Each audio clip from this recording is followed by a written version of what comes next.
성공의 강화성당이라는 곳이 있습니다. 이 동시는 바로 이 강화성당을 한 어린아이가 바라보면서 지은 시입니다.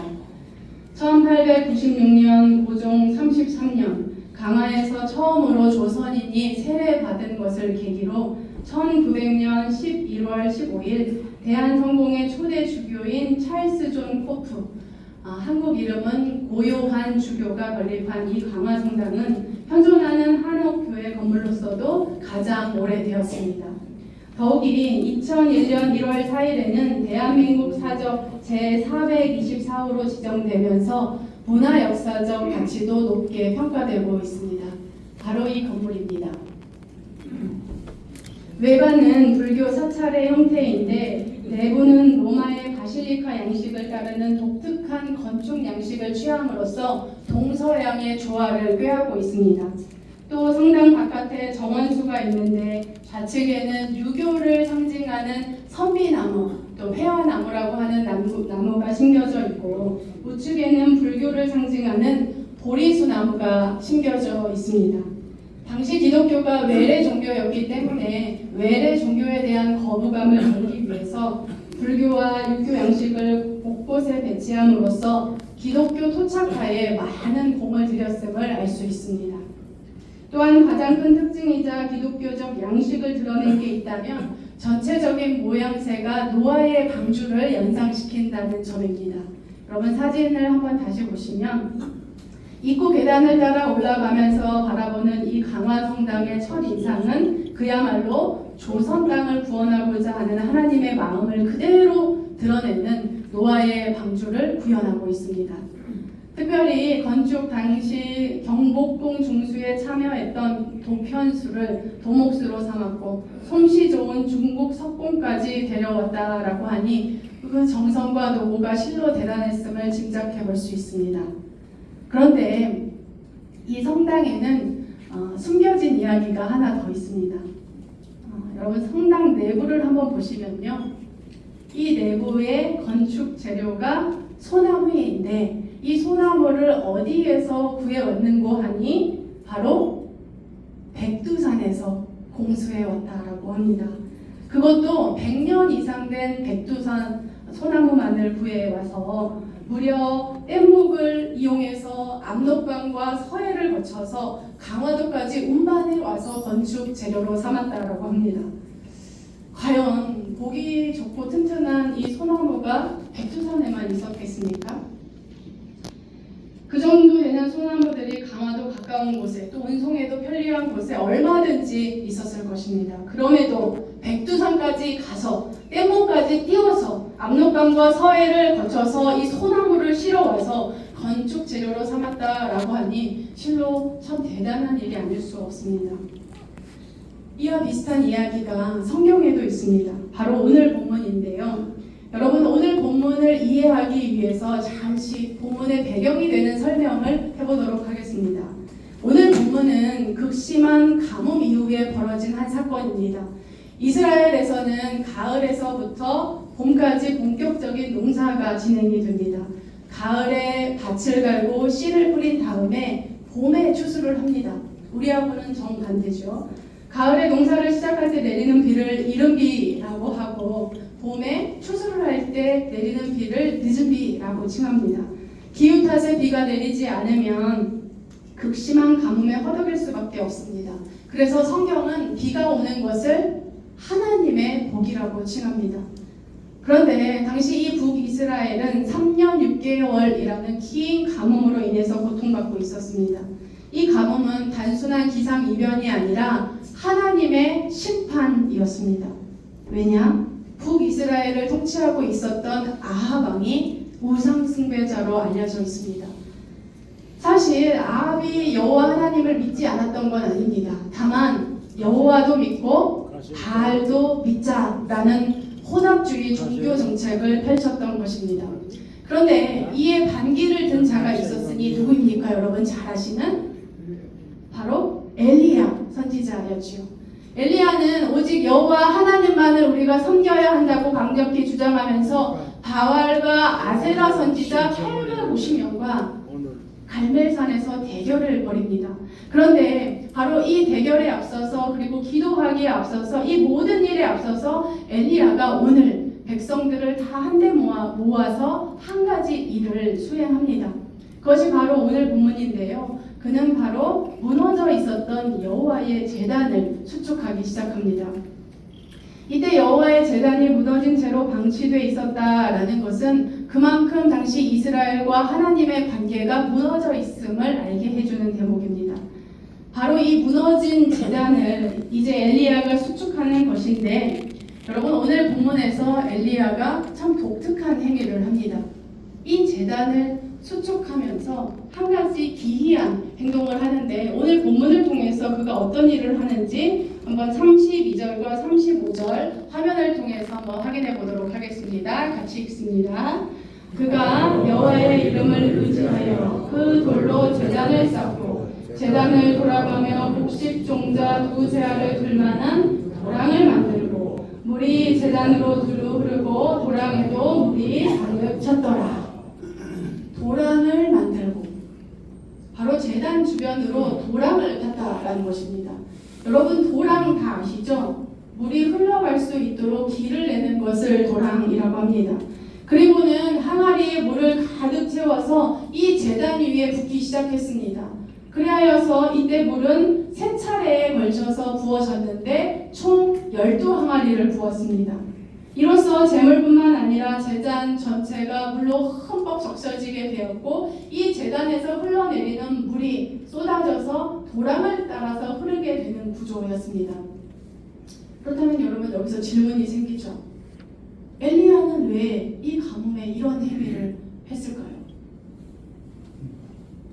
첫째는 이제 곧 불을 내려서 제단을 사르시는 하나님의 기적 앞에서 그 누구도 반박하지 못하게 하기 위함이었습니다.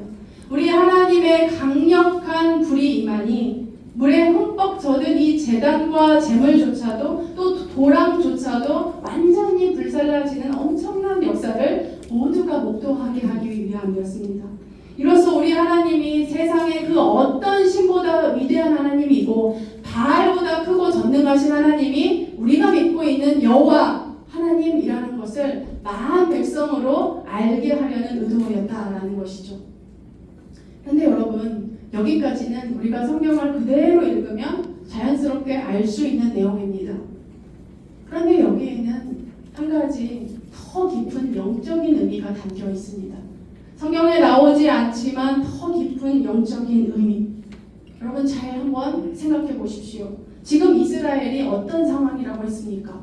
3년 6개월 동안이나 비가 내리지 않았습니다. 극심한 가뭄으로 지금은 먹을 물조차도 없는 현실입니다.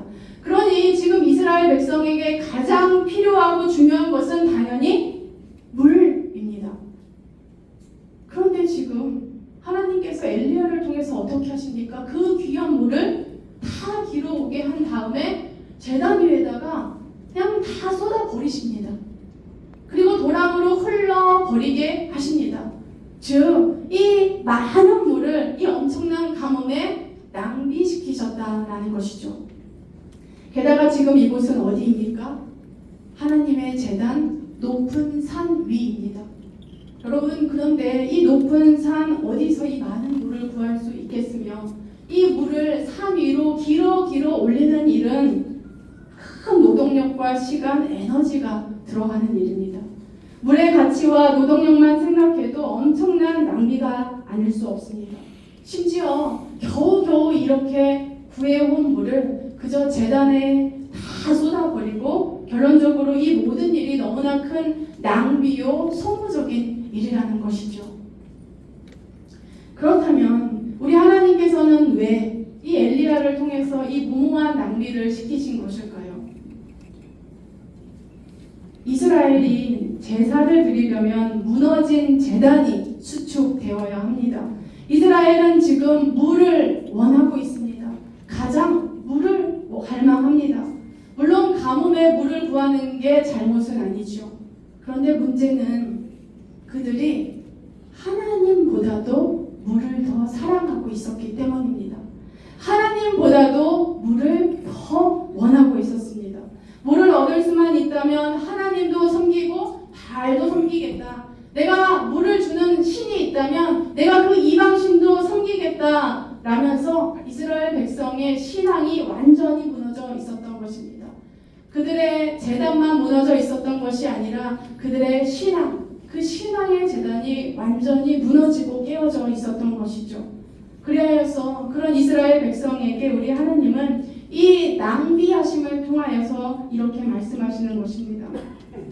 이스라엘아, 내 백성아, 지금 너희에게 필요한 것은 물이 아니다. 너희가 잃어버린 것은 물이 아니라 바로 나다. 너희가 수축해야 될 것은 그저 물리적인 재단이 아니라 너희의 신앙의 재단이다. 너희에게 정말 시급한 것은 물을 얻는 것이 아니라 너희의 영적인 우선순위가 바뀌는 것이다. 너희가 진정 찾고 구해야 할 것은 바로 나 여호와 하나님이다. 라고 이 낭비하심을 통해서 말씀하고 계시는 것입니다. 사랑하는 여러분, 바로 오늘 이 장면에서 우리는 예배의 본질에 대해서 생각해 보게 됩니다. 여러분, 예배의 본질이 무엇일까요? 예배의 본질은 바로 거룩한 낭비를 배우는 것입니다. 여러분 한번 생각해 보십시오. 예배할 때 우리는 나의 시간을 하나님 앞에 내어드립니다. 아주 고귀한 나의 시간인데 그 시간 다 빼놓고 하나님 앞에 이렇게 나와 계시죠. 나의 물질도 하나님께 바칩니다. 또 봉사로 나 자신을 하나님께 내어드립니다. 무언가를 얻기 위해서 예배 드리는 것이 아니라 오히려 우리의 시간과 물질, 에너지를 하나하나 하나님께 다 내어드리고 바치는 시간이 예배라는 것입니다. 심지어 내가 가장 사랑하고 원하는 그 모든 물조차도 하나님 앞에 쏟아놓고 마침내는 나 자신까지 전제로 부어드리고 오직 예수 그리스도만 남기는 행위, 그것이 바로 예배의 본질입니다. 혹시 오늘 저와 여러분은 무언가를 얻기 위해서 이 자리에 나오셨습니까? 저와 여러분이 가장 갈망하고 원하는 물이 있다면 그 물은 무엇입니까? 건강의 물입니까? 마음의 평안의 물입니까? 아니면 자녀의 성공을 바라면서 이 자리에 나오셨습니까? 무언가를 이루기 위해서 그 기도 제목을 안고 이 자리에 나오셨습니까? 우리는 무엇을 위해서 이 자리에 나왔습니까? 그러나 여러분, 삶의 깊은 갈증 속에 허덕이던 수가성 여인에게 우리 주님 이렇게 말씀하셨죠. 이 물을 마시는 자마다 다시 목마르려니와 내가 주는 물을 마시는 자는 영원히 목마르지 아니하리니 내가 주는 물은 그 속에서 영생하도록 솟아나는 샘물이 되리라. 아멘. 여러분, 우리가 바라는 그 물은 결국 우리의 궁극적인 목마름을 해결할 수 없습니다. 설령 내가 원하는 그 물을 받아 마신다 할지라도 또 다른 목마름과 갈증이 우리의 목을 태울 것입니다. 그 목마름을 해결할 수 있는 분은 오직 한 분, 생수의 근원 되시는 예수 그리스도 뿐이십니다. 13세기에 활동한 아시시의 성 프란치스코라는 분이 계십니다. 그는 프란치스코야, 무너져가는 나의 교회를 고쳐라 라는 이 주님의 음성을 듣고서 이전의 모든 삶을 다 청산하고 주님의 길을 걷기 시작했습니다. 이후 프란치스코회를 설립했고 가난과 청빈의 삶에 앞장서면서 많은 신앙인들에게 큰 도전을 준 분으로도 유명합니다. 이분이 어느 날 주님께 바친 한 기도문을 여러분께 소개해드리겠습니다. 주님, 만일 제가 당신을 사랑하는 이유가 저를 천국에 보내달라고 하기 위한 것이라면 칼을 든 천사를 보내 천국 문을 닫아버리게 하소서. 주님, 만일 제가 지옥에 가는 것이 두려워서 당신을 사랑한다면 저를 영원한 불구덩이 속으로 던져 넣으십시오. 그렇지만 주님, 제가 당신만을 바라며 당신만을 향하여 당신을 사랑한다면 당신의 팔을 활짝 벌려서 저를 여러분, 우리의 신앙생활을 하는 목적이 있다면 그것은 무엇입니까? 우리가 예배 드리는 그 진정한 이유는 무엇입니까? 그저 나 한 사람 천국 가기 위해서 신앙생활하는 것입니까? 지옥에 가는 것이 두려워서 하나님을 사랑하는 것입니까? 우리는 과연 어떤 물을 얻기 위해서 이 예배의 자리에 나와 있는 것입니까? 이제 말씀을 맺고자 합니다. 설교 초반에 강화성당의 백두산 소나무에 관한 그 말씀을 전해드렸습니다. 어떤 이의 시선에서 보면 백두산, 먼 곳, 그 높은 곳에서 소나무를 베어서 뗏목에 실어서 강화도까지 가져와서 건축재료로 삼은 일은 너무나도 소모적인 일일 것입니다. 시간적으로나 물리적으로나 너무나 과한 낭비가 아닐 수 없습니다.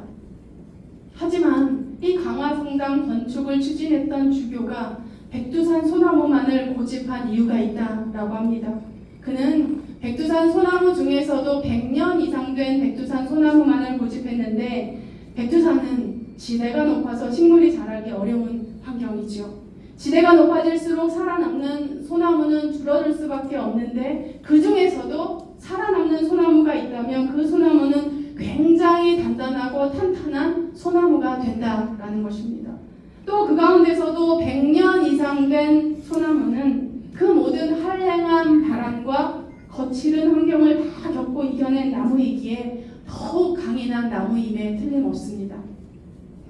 즉, 가장 아름답고 견고한 하나님의 성전을 짓기 위해서 진정한 구원의 방주 역할을 하는 한국 교회의 초석이 되길 바라는 간절한 마음으로 이 무모한 낭비와 수고를 마다하지 않았던 것입니다. 그리고 여러분, 그 무모한 수고와 낭비, 그 깊은 곳에는 그의 하나님을 향한 뜨거운 사랑이 있었던 것이죠. 사랑하고 존경하는 갈레프 회원 여러분, 우리가 모든 것 다 낭비하면서 주님께 예배드리는 그 이유가 바로 이런 것 아닙니까? 오늘도 나의 금 같은 시간, 나의 물질, 나 자신까지 하나님께 내어드리며 이 예배의 자리에 나와 계신 이유가 무엇입니까? 바로 그 하나님께 받은 은혜가 크기 때문에, 그 하나님을 향한 뜨거운 사랑 때문에 저와 여러분이 모든 것 쏟아놓고 예배드리는 것 아닙니까? 예배의 본질은 거룩한 낭비를 배우는 것이라 했습니다. 그래서 오늘 설교의 제목도 거룩한 낭비 예배입니다. 사랑하는 여러분, 그럼 이제 저와 여러분은 오늘 이 예배를 드린 뒤에 무엇을 남기고 돌아가시겠습니까? 하나님의 제단 앞에서 하나하나 남김없이 다 부어버리는 거룩한 낭비를 하고 마침내 오직 이 자리에 예수 그리스도만 남기는 저와 여러분이 되기를 간절히 바랍니다. 그리하여서 다른 그 어떤 물이 아닌 오직 생수의 근원 되시는 우리 예수 그리스도만으로 영원한 만족과 소망을 누리시는 우리 갈레프 모든 회원분들, 봉사자분들 되시기를 우리 주님 예수 그리스도 이름으로 간절히 축원드립니다. 아멘. 여러분, 우리 이 시간 이 말씀 의지하여서 함께 기도할 수 있기를 원합니다. 여러분, 우리 한번 생각해 보면 좋겠습니다. 여러분의 간절한 물은 무엇입니까? 여러분의 간절한 기도 제목이요. 나의 건강입니까? 가족의 건강 문제입니까? 아니면 자녀의 문제입니까? 아니면 그 어떠함입니까? 여러분, 그 물, 그 모든 물조차도 하나님께 내어놓으시기 바랍니다. 그리고 우리 하나님께서 생수의 근원 되시니 이 모든 것들 우리 하나님께서 주관하여 주시고 우리는 생수의 근원 되시는 오직 주님만 의지하면서 살아가게 해달라고 여러분 이 시간 우리 합심하여서 기도하겠습니다. 생수의 근원 되시는 아버지 하나님, 우리가 찾고 있는 물이 무엇입니까? 하나님, 나의 건강의 물입니까? 내 배우자의 건강의 물입니까? 내 자녀의 문제입니까? 사업의 문제입니까? 어떤 것입니까? 하나님, 우리에게는 간절한 갈망과 소망이 있습니다. 그러나 그것이 하나님보다 앞서지 않기를 원합니다. 하나님보다도 그 물을 사랑하지 않기 물보다도 크신 하나님, 나의 갈망보다도 크신 하나님, 그 하나님을 의지하며 생수의 근원 되시는 그 하나님께 아끼며 의지하며 살아가는 우리 갈래부 모든 회원분들 되게 하여 주시옵소서. 하나님, 이 예배는 거룩한 낭비를 배우는 것이라 했습니다. 하나님, 내가 하나님 앞에 낭비해야 될 것이 무엇입니까? 하나님, 시간을 더 드려야 되는 것인지, 물질을 더 드려야 되는 것인지, 하나님 앞에 바쳐야 되는 것이 무엇인지 내 삶을 돌아보게 하여 주시옵소서. 하나님, 그리하여서 내 모든 것, 내 일평생 주님 앞에 다 쏟아놓고 그리하여서 예수 그리스도만 남기는 거룩한 낭비 예배를 드리는 우리 모두가 되게 하여 주시옵소서. 이 시간 다 함께 갈래부 회원과 우리 또 신앙 수련회를 위해서 이어서 기도하겠습니다. 양선팀의 이농호 회원님, 지난 토요일